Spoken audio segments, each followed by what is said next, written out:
तो दोस्तों स्वागत है आपका हिंदी साहित्य में। हिंदी साहित्य की संपूर्ण तैयारी के अंतर्गत अभी हम पढ़ेंगे महावीर प्रसाद द्विवेदी के आलोचनात्मक ग्रंथों को। दोस्तों आचार्य रामचंद्र शुक्ल ने इनको पहला आलोचक माना है और इनका जो आलोचनात्मक ग्रंथ है हिंदी कालिदास की आलोचना, इसको पहला आलोचनात्मक ग्रंथ माना है। तो आइए देखते हैं इनके जो आलोचनात्मक ग्रंथ हैं। पहला है हिंदी कालिदास की आलोचना, दूसरा है कालिदास की निरंकुशता 1911 में। दोस्तों कई बार क्रम में लगाने के लिए दे देते हैं, तो अगर आपको याद करना है कालिदास की निरंकुशता, तो दोस्तों 1911 में इसको कैसे याद कर सकते हैं। 1911 में अज्ञेय का जन्म हुआ था, जो एक निरंकुश धारा के कवि थे, जो निरंकुश थे, जिनको जो उनको मन में आता था वो लिख देते थे।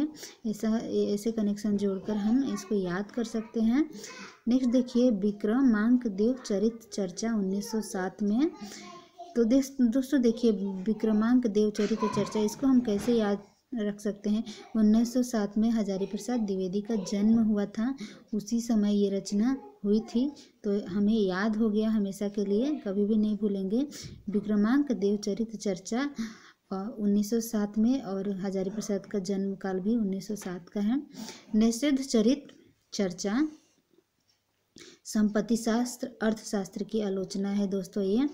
नेक्स्ट है हिंदी भाषा की उत्पत्ति। देखिए यहाँ पे 1907 का समय जो है 1907 है, तो 1907 में और किसका जन्म हुआ था दोस्तों, 1907 में और जन्म हुआ था हरिवंश राय बच्चन का और महादेवी वर्मा का। तो उन्होंने हिंदी भाषा को बहुत आगे बढ़ाने में इनका महादेवी वर्मा और बच्चन दोनों का बहुत ही अहम भूमिका है। तो हमें याद हो जाएगी हिंदी भाषा की उत्पत्ति महादेवी वर्मा और बच्चन से हुई, तो ऐसे याद हो गया हमें समय 1907।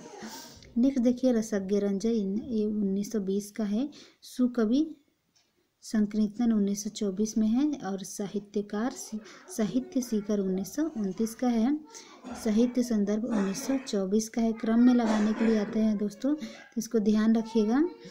देखिए इनके नोट पढ़ते हैं। आचार्य शुक्ल के अनुसार हिंदी कालिदास की आलोचना हिंदी साहित्य की प्रथम आलोचना ग्रंथ मानी जाती है।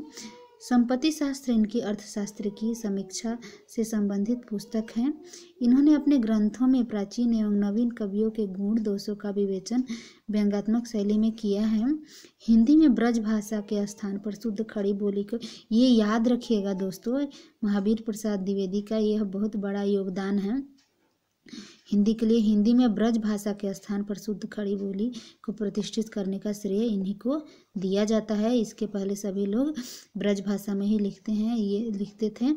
ये जब सरस्वती के संपादक बने 1903 से, उसके बाद इन्होंने हिंदी भाषा के खड़ी बोली रूप पर बहुत ध्यान दिया, और उसके बाद जो हमारे सामने जो शुद्ध खड़ी बोली है उसमें महावीर प्रसाद द्विवेदी का बहुत योगदान है। उनके योगदान को भुलाया नहीं जा सकता।